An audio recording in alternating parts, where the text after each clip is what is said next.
He saw men with vicious burns on their arms and shoulders and others bleeding from their ears or nursing broken bones. He knew most of them by name.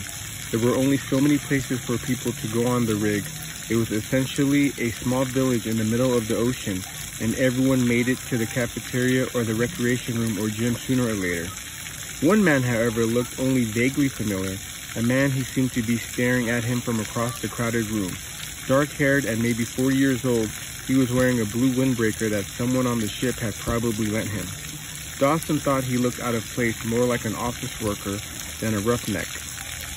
The man waved suddenly, triggering memories of the figure he spotted earlier in the water. It was him. And all at once, Dawson felt the hairs on the back of his neck rise. Before he could identify the source of his unease, a blanket was thrown over his shoulders, and he was ushered to a spot in the corner where a medical officer waited to examine him. By the time he sat back down, the dark-haired man was gone. Over the next hour, more survivors were brought aboard, but as his body began to warm, Dawson started to wonder about the rest of the crew. Men he worked with for years were nowhere to be seen. Later he would learn that 24 people were killed, but not all.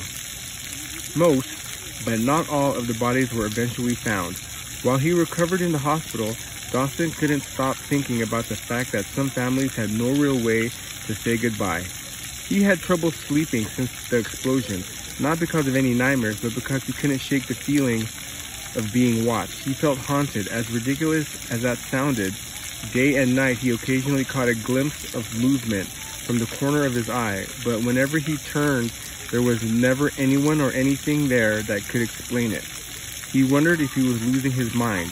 The doctor suggested he was having post-traumatic reactions to the stress of the accident, and